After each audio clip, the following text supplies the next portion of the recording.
할렐루야! 주의 이름으로 문안드립니다. 오늘은 세 부류의 사람들이라는 제목으로 함께 하나님 말씀 나누도록 하겠습니다. 마태복음 9장 1절에서 13절까지의 말씀입니다.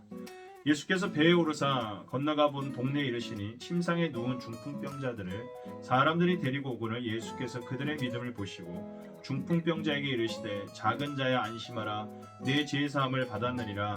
어떤 서기관들이 속으로 이르되 이 사람이 신성모독하도다. 예수께서 그 생각을 아시고 이르시되 너희가 어찌하여 마음에 악한 생각을 하느냐.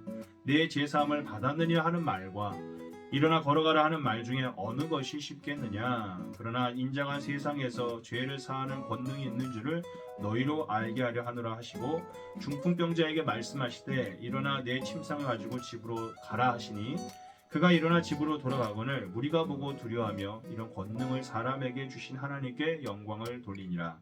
예수께서 그것을 떠나 지나가시다가 마테라 하는 사람이 세간에 앉아 있는 것을 보시고 이르시되 나를 따르라 하시니 일어나 따르니라.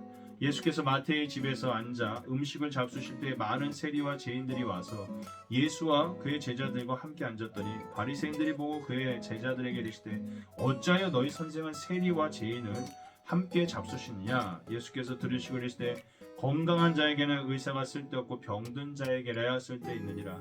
너희는 가서 내가 긍휼을 원하고 자비 제사를 원하지 아니하노라 하신 뜻이 무엇인지 배우라. 나는 의인을 부르러 온 것이 아니요 죄인을 부르러 왔노라 하시니라. 아멘. 오늘 말씀에는 똑같은 구조를 가진 두 가지 사건이 나옵니다. 중풍병자를 고친 사건과 세리와 죄인들을 만나시는 사건입니다.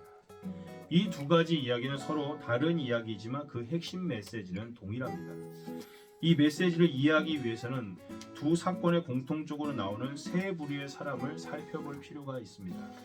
첫 번째는 예수님이 필요한 사람들, 중풍병자, 세리, 죄인. 두 번째는 이들을 만나 주신 예수님. 그리고 세 번째는 이러한 예수님의 행보를 비난하는 서기관과 바리새인들입니다. 첫 번째 사건에서 중풍병자가 등장합니다. 중풍병자는 뇌출혈이나 뇌경색 등으로 몸에 마비가 온 사람들입니다. 사람들은 중풍병자를 들것에 실어서 예수님께로 데려왔습니다. 예수님께서 수많은 사람들의 병을 고쳐주셨기 때문입니다. 중풍병자를 보자 예수님께서는 선언하셨습니다. 안심하여라 너의 죄를 용서받았다. 예수님께서는 중풍병자를 치유해 주셨습니다. 그런데 그때 이것을 본 서기관들, 율법학자들이 마음속으로 예수님을 비난하였습니다. 죄 용서는 하나님이 할 수 있는 것인데 이렇게 말한다면 지금 자기를 스스로 하나님이라고 한 것인가? 이것은 분명한 신성모독이다. 예수님께서는 이들의 속마음을 알아채셨습니다. 그리고 이렇게 말씀하셨습니다. 내가 사실은 그냥 일어나 걸으라고 말할 수 있었다. 오히려 죄를 용서받았다고 말하면 분명히 너희들 마음속에 분노가 일어날 것이 뻔하기 때문에 이렇게 말하는 것이 더 어려운 일이었다. 그런데도 불구하고 내가 이렇게 말한 것은 내가 죄를 용서할 능력이 있다는 사실을 너희에게 보여주고 싶었기 때문이다. 예수님이 보기에는 중풍병에 걸려서 몸을 움직이지 못한 환자나 예수님을 보고도 하나님이심을 알아채지 못하는 서기관들이나 모두 주님의 은혜와 구원의 대상이라는 겁니다. 이 둘 모두를 고려해서 선포하신 겁니다. 그러나 중풍병자만이 몸이 나아서 자기의 들고 있던 침상을 들고 집에 돌아가게 되었습니다. 중풍병자만이 기적의 주인공이 된 것입니다. 두 번째 사건에는 세리와 죄인들이 등장합니다. 이들은 당시에 사회적으로 비난을 받고 부정하게 여김을 받는 사람들이었습니다. 그런데 예수님께서는 기꺼이 그러한 이들과 함께 식사를 하셨습니다. 그것은 당대의 매우 파격적인 행동이었습니다. 당시 사람들은 의인이 죄인과 함께 다니면 의인이 부정해진다고 믿었습니다. 세리와 죄인과 함께 밥을 먹는다는 것은 내가 세리와 죄인들과 동급이 된다는 것을 의미하였습니다. 바리새인들, 종교 지도자들은 당연히 이를 보고 예수님을 비난한 것입니다. 그들은 조롱하는 투로 소리쳤습니다. 너희 선생은 어찌해서 세리나 죄인과 같은 이들과 함께 밥을 먹는 것이냐? 하나님의 사람이여 결코 할 수 없는 짓을 하고 있다. 거룩하지 못한 이들과 함께 한다는 것은 스스로 하나님을 모독하는 것이다. 그때 예수님께서 그들의 말을 듣고 대답하셨습니다. 건강한 자에게는 의사가 쓸데없고 병든 자에게 의사가 필요하다. 너희는 하나님께서 내가 원하는 것은 동물을 잡아 바치는 희생 제물이 아니라 이웃에게 베푸는 사랑이라고 선포한 말씀의 뜻을 잘 좀 생각해봐라. 나는 하나님이 필요 없다고 생각하는 의인을 만나러 이 땅에 온 것이 아니라 나는 하나님을 갈망하는 죄인들을 만나러 이곳에 왔단다. 예수님께서는 세리와 죄인들이 하나님을 알지 못하기 때문에 죄를 지을 수밖에 없다고 말씀하십니다. 그렇게 하나님인 자신이 이들을 만나 근본적인 문제를 해결하고자 하신다는 겁니다. 우리는 이 두 가지 사건 속에서 먼저 첫 번째 부류, 하나님이 필요한 부류를 바라봅니다.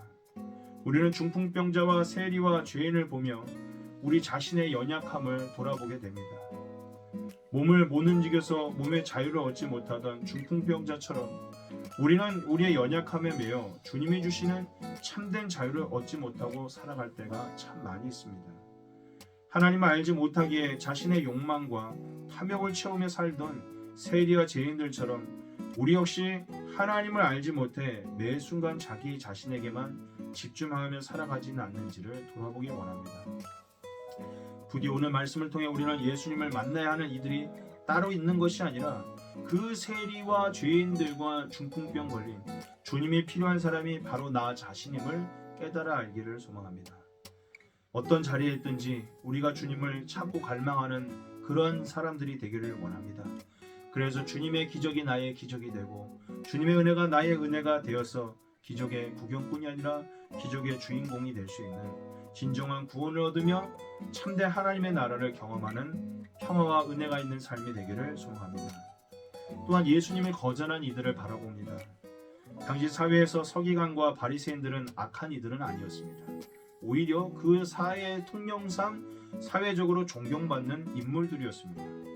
그들은 율법을 목숨과 같이 귀하게 여겼고 하나님의 뜻을 따르기 위해 온 삶을 헌신했습니다.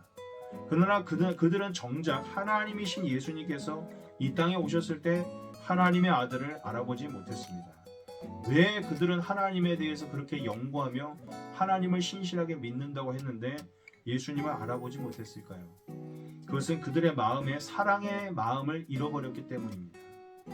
하나님께서 우리에게 율법을 주신 이유는 하나님을 사랑하고 이웃을 사랑하라고 주신 말씀입니다.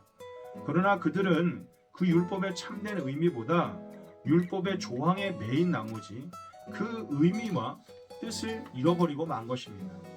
그들은 중풍병자가 병에서 나은 것보다 예수님의 말씀이 어떻게 틀린 부분은 없는지 빈틈을 찾고자 집중했습니다.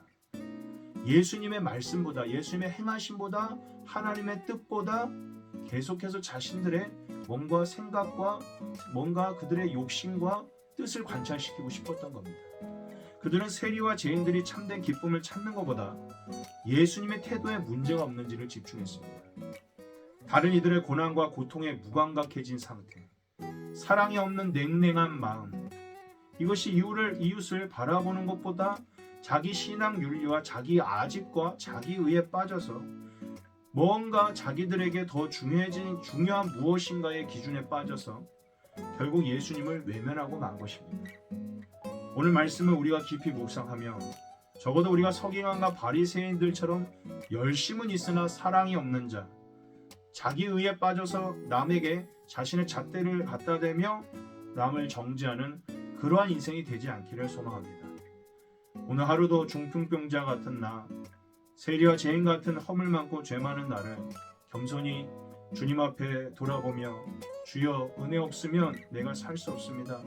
나는 감히 주님의 앞에 설 수도 없는 죄인이며 주님의 은혜 없이는 단 하루도 살 수 없는 연약한 자임을 고백하며 오늘 하루도 주님 안에서 승리하는 오직 주님만 바라보고 주님만 붙듦으로 주님의 은혜와 기적을 체험해서 중풍병자가 기적을 체험했던 것처럼 또 세리와 또 죄인들이 예수님과 함께 식사하며 주님의 말씀을 두고 그들이 평화를 누렸던 것처럼 그 기적과 평화가 위로와 힘이 우리의 것이 되기를 간절히 소망합니다. 감사합니다.